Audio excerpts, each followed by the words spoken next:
Hi, thank you for joining me on the Discover Your Life Today YouTube channel. My name is Maveen Kaura. I'm going to be talking today about how to attract new prospects and boost your sales.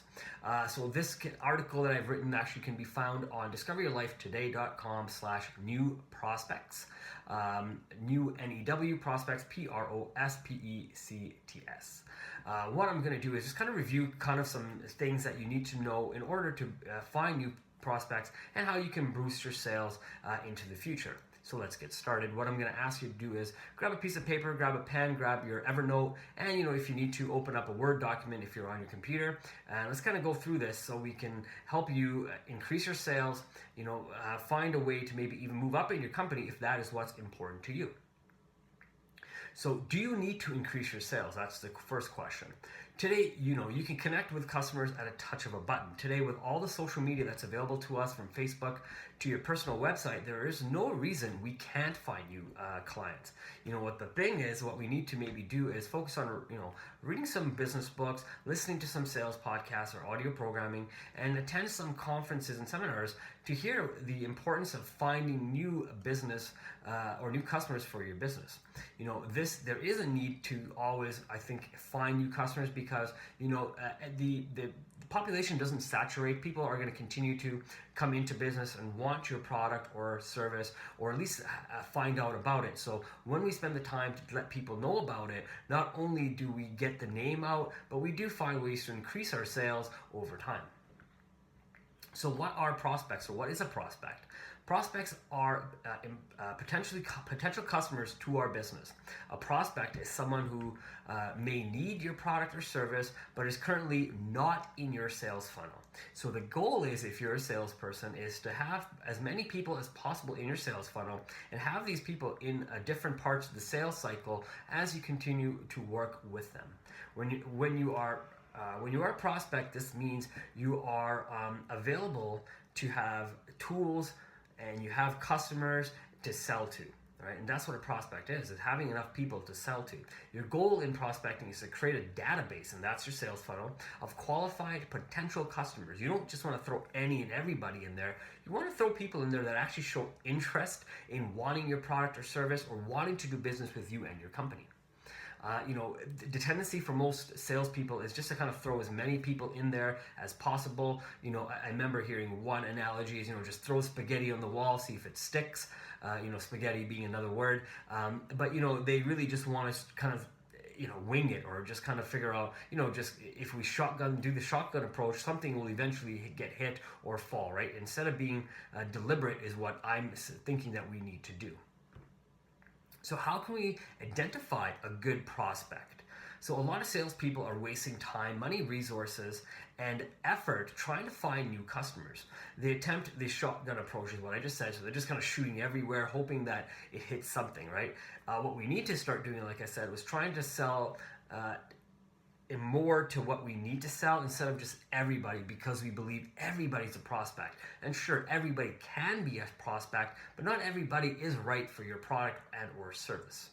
What criteria makes a good prospect? So anybody who needs your product or service to complete their work faster, see the results that they're looking for, maybe lower costs of doing their own business, that's someone who could be a good prospect or client or potential customer for your business. You're helping them find efficiencies in their work process, and that's the type of person that you really want to do business with. So how many contacts should you have in your sales funnel? I think all successful salespeople understand that they need to have an ongoing, list of people coming into their sales funnel. So if you look at the funnel, it's going to be shaped like this. We want to keep adding more people from the top, and the more people we keep adding, people are going to drop off at different points in the sales funnel. And as people, as we start closing more sales, more people keep going through that funnel and maybe disappear at different levels in the business or business cycle. But we will end up closing more of those businesses as we keep adding more people, right? It's just a law of numbers, or a law of averages. As a salesperson, you should never run out of qualified sales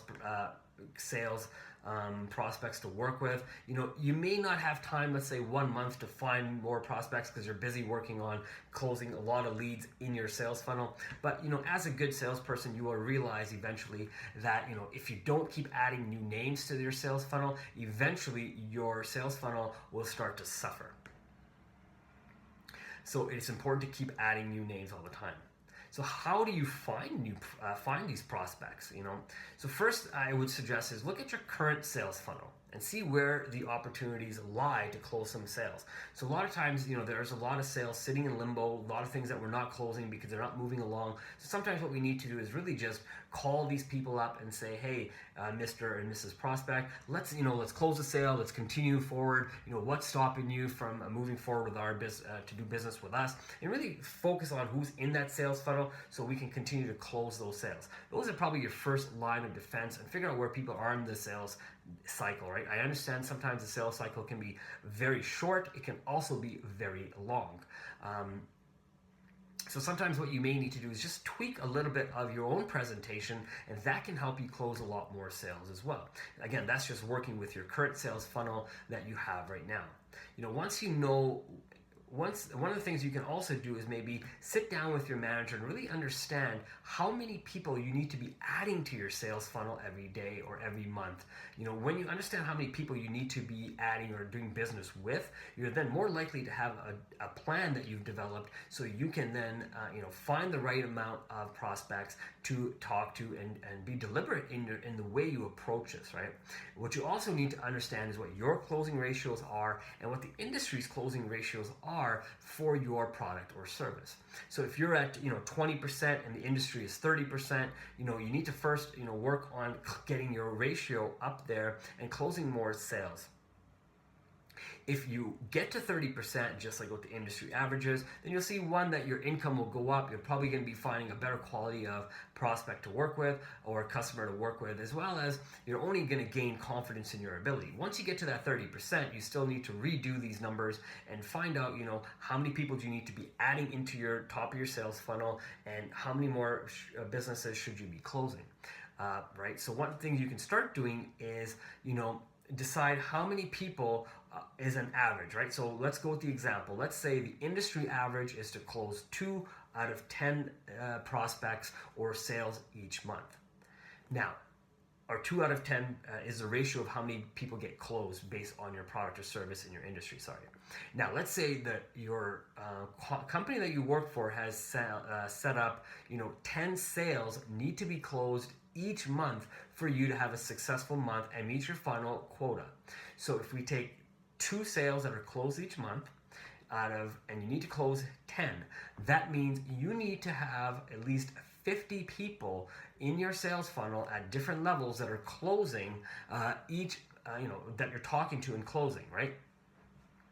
Now, that doesn't mean you need to only have 50 people and all those 50 people will close. What that means is, you may need to talk to a lot more than 50 people that are qualified and coming into the top of your funnel. Because again, we know some people will not be qualified, they'll unqualify themselves, the product may not be right for them, and they'll take themselves out of the equation.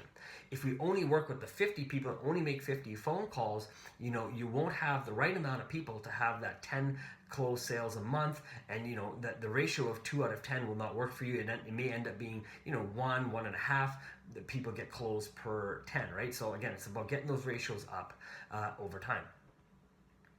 So why some salespeople are not good at prospecting? I think the biggest thing is a lot of us don't know how to deal with rejection. Most people are not good at finding how to deal with the rejection of their product or service. They think that the customer is rejecting them, but they don't understand why. They're not digging deeper to really understand that, right? So I think there's a huge fear that people have, and they don't know how to handle those objections. They don't ask enough questions once that has happened.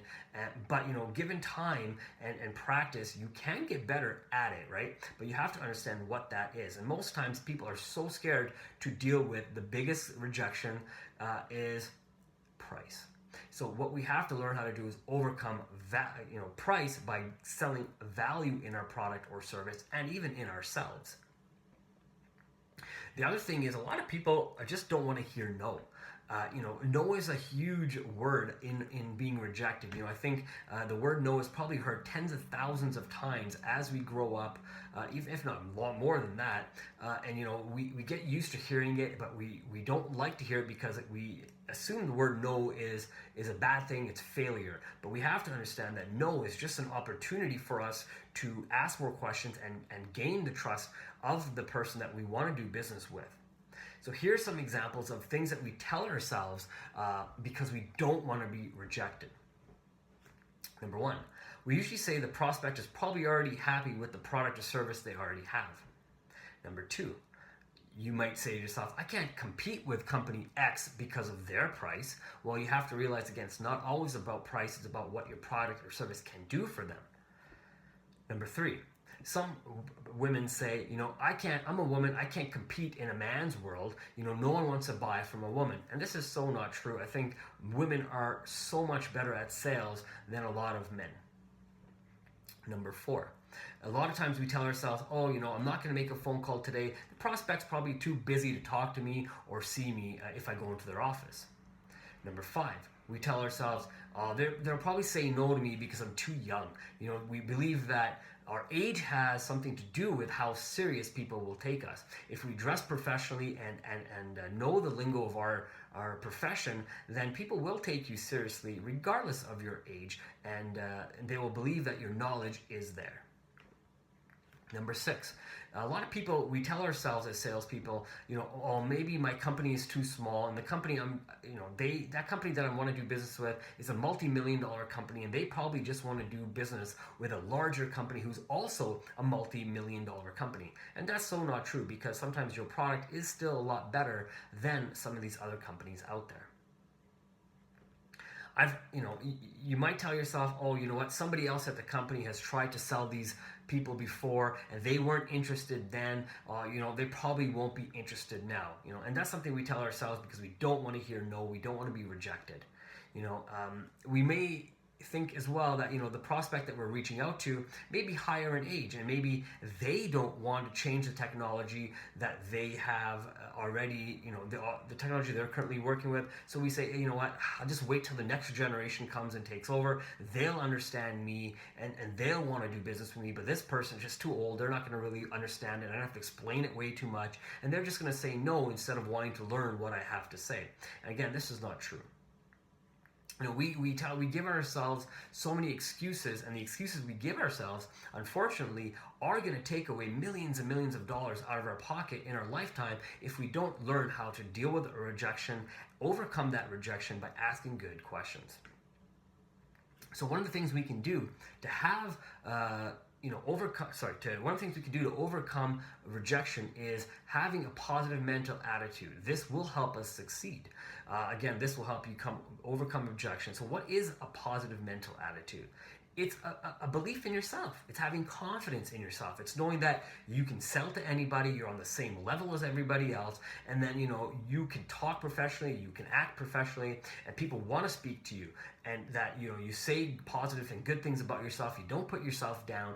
That's having a positive attitude. It's understanding that people need what you have to sell, and people like me need what you have to sell. So you have to understand that as a salesperson, you are needed as long as you see that value in yourself. If you believe in your product or service, then you will also believe strongly in what you are saying about your product and service. And the more you believe about it, more other people will believe about it, and the more other people are likely to say yes because you have a conviction about yourself that somebody else may not. Okay, it's amazing that we can accomplish what we can with the amount of confidence that we have right now. If we were to be more confident and be more positive, just imagine how much more we could accomplish, right? A lot of times, part of having a positive mental attitude and the fear of rejection is we don't want to come off as being pushy or aggressive salespeople. I know this has happened in many different industries, and it's given a lot of different industries, especially in the car industry, which I've worked myself, a very bad name. And people in the car industry are seen as being pushy and aggressive. But you still have to ask for the sale, regardless of what the industry belief is about, whatever segment you're you're in. If you don't ask for the sale, you're doing yourself a disservice, as well as you're doing a disservice for the customer, because sometimes the customer doesn't know how to move to the next step, and we have to teach the customer or help that customer and guide them to the next step. So what are the different ways to find new prospects? Prospects are everywhere. They're every single place we go in daily life. So depending on your line of work, you may find it easier to find new prospects and talk to different people. Now, if you're selling, for example, cars, you can go out and talk to everybody because everybody typically has a car. But if you're selling, for example, something specific like a certain type of X-ray machine that there's only so many people that will fall into the category of wanting to buy certain types of X-ray machines. So again, you have to look at the business segment you're in, but if you're in an easier business segment to sell in, such as cars or homes, you can definitely talk to a lot of different people and keep adding more people to the top of your sales funnel and helping them go through that sales funnel until you're able to make the sale. So some of the ways that you can increase your sales and find new people, I guess, check your current files. So first thing, go back to your original database and find the people that you had already done business with, or people that you had phoned and that had said no the first time. Go back and contact these people now that you have a better process, you have a better system, you have a better understanding of your goals. Maybe you've talked to your manager and can understand how you can tweak a few things, and you can now go back and present, back to the customer what your product can do for them. You can go to your network of people that you know and talk to them as well. The people that want to do business with you, again, depending on what your product is people that you are already friends with. And those people trust you and they trust your opinion and they want to do business with you and they want to see you succeed. So they're likely to do business with you. And if they're not able to do business with you, then definitely ask them for a referral of people they know that can do business with you, because again, they might know somebody who needs an X-ray machine because they don't. One of the things we can always do is attend seminars and industry gatherings, and this is a great place to meet people that have a common thought process, have commonality. It's a great place to network and meet people, and again, we can exchange cards and we can exchange information with them, and find people that you can send their way, and the more business you can send their way, more business they can potentially also send your way to help you be successful as well. Ask your current customers for an introduction. So instead of just asking for a referral from your customer, say, hey, would you mind introducing me to XYZ? I know you've done business with this person, or you're currently doing business with this person, or you brought this person's name up, whatever, and ask for an introduction personally, either by a warm handoff. A warm handoff will always get you in the door, before a cold. Cold handoffs can definitely get you in the door. They take a little bit more work. It can be done. A lot of business can be earned that way, but nothing beats a warm handoff from somebody who's already doing business with you. They already like you. They trust you. They know that you're a great person to work with. And why wouldn't they want their friend to also do business with someone like you? The last thing you can also do is, find different prospects in all the different business listings out there. So there's a lot of trade associations that you can look into and find different names of different people. You can also look at, the Chamber of Commerce listing of different business segments and find people to work with as well, right? So now that we have a place to find our prospects, we need to research a little bit about our prospects. So, a lot of times what we'll do is we find it easier to send out a letter or an email explaining who we are, what we're doing. We include a little bit of helpful information, maybe a brochure or a PDF that they can open and click on. But we forget sometimes that this is only one way, right? And we forget that companies receive hundreds of emails a day, and that your email can get lost in all of the other emails that are coming in day to day, right? Because somebody has to most likely go through the emails, decide if this is something important or not, and if it's not important enough, or you're not getting your message clearly through, they may just throw your email in the trash, and then you're going to get lost, and then you're going to have to maybe send another email and it doesn't get you anywhere. So what I always suggest for people is to pick up the phone. And try to find the right person to talk to. Obviously, do some research before and see if you can find the person that you need to speak with. One of the things you could always do is, if let's say you find out exactly who you need to speak with at the company, talk to the secretary or talk to the person at the front desk and say, hey, can you tell me a little bit about your company? Tell me a little bit about the person that you need to speak to. Find out a little bit more information. As long as that person's not busy, I guarantee you they will find the time and help you, because you're giving them importance. You're helping them feel important, part of the process. And then when you speak to that person, you can always say something really nice about that secretary who helped you. And that only reflects good on them as well. One of the things I would recommend also is, check out the company's website. You can learn so much from that company website. You can learn about their products and services. Find ways how you connect your product and service to what they do because of all the information on their website. One of the things that you may want to find out from the secretary as well is, find out what customers are saying about their business and what people are saying about their current products and systems that are in place. Find out what the customers are saying about the competing products as well. Once you have all that information, you need to plan your approach. Don't take no for an answer.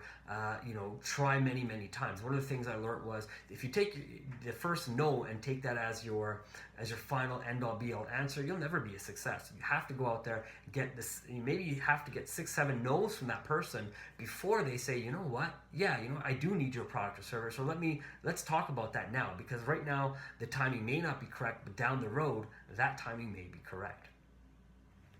So, one of the things that we can also do is get a little specific on what we need to find out from the customer. So this is all about planning what we need to find out. So that's writing down good open-ended questions that we're going to ask the prospect. If we can find out a little bit more about them, again, we'll know a little bit more about their personality, and then we can construct our questions based upon their personality.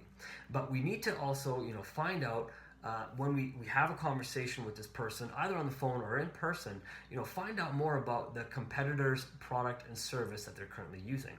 Ask them what the prospect liked about the competitor's product, what they actually like about it. Why did they buy that product? What was it about it that attracted them to that product? So find out more about the competing product and what other services that they're using in conjunction with that competitor product. And then ask that prospect what they don't like about the product, because they may have got it 3, 4, 5 years ago. It was really good back then. It's not doing what they need it to do anymore because their process has changed. Technology is continually changing, and there might be a lack somewhere that's not being filled, and maybe your product is able to fill that problem. So if your product is able to fill that problem, once they tell you what is wrong, that is something we need to focus on, because that's something that they're lacking.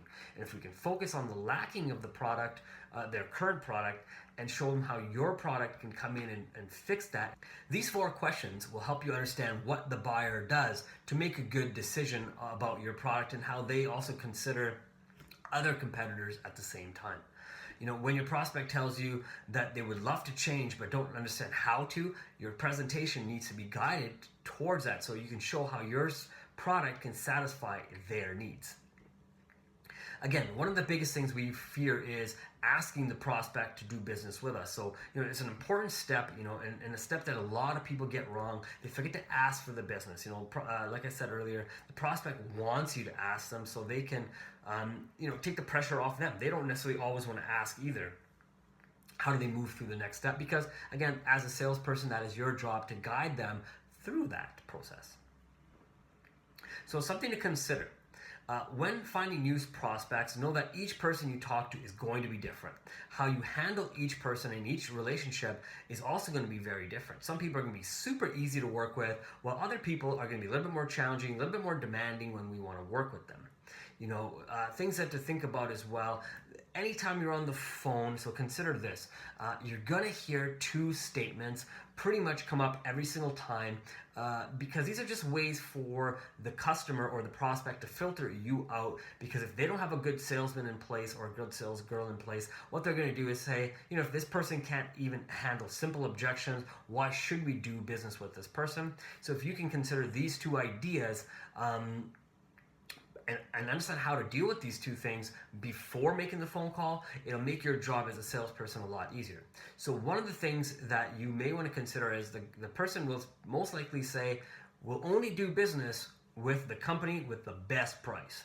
So when they say that, you have to understand that it's not necessarily the best price. They're looking for value. You haven't done a good enough job explaining what the value of your product is, how it's going to satisfy their need, how it's going to maybe save them money, save them time, maybe help them make more money in the big picture. You haven't done a good enough job to show them how maybe your product is $1,000 more a month, but how that extra $1,000 a month can create $20,000-$30,000 of income. When you can show that type of value, then they will maybe have a better understanding and can move forward with your product. The second thing that you may hear from somebody just because they want to get you off the phone is, customer says, you know what, would you mind sending me something by email? Here's my email address. What they're trying to do is really just get you off the phone. They maybe you've heard enough, you haven't given them enough value, they really feel like you're not giving them, you're wasting their time maybe. What you may want to do is ask them what they want you to send, why they want you to send with it, and what they will do with that information. Again, ask good questions. Find out why they need that information, what they will do with it, and how you can follow up on that information. The more questions you ask, they might say, oh, you know what, wow, I really don't need that information. What I'm really doing is just trying to get you off the phone. If they be, some people are very honest, and they will be honest. But, you have to push that conversation, really find out what they need. The last thing you really want to do is spend all this time doing a lot of homework. You send them, the email that takes maybe 2-3 hours to construct. You send it to them. You can never get a hold of them. They avoid all your phone calls. Now you just wasted 2-3 hours of your day and time where you could have been contacting other potential prospects and maybe filling up your funnel and actually having the leads qualify and close. My name is Maveen Kaura again. Thank you for listening to the Discover Your Life Today YouTube channel. You can find me at discoveryourlifetoday.com. Again, if you like the YouTube video, if you like it, please subscribe as well. The more people that subscribe, the more we can get this information out to the hands of other people. One of the things I would love for you to do is leave a comment below. Let me know what you think. Find maybe if there's other things that you'd like for me to talk about, let me know. I'd be more than happy to make videos or write some articles on that as well. Other than that, I hope you have yourself a great day.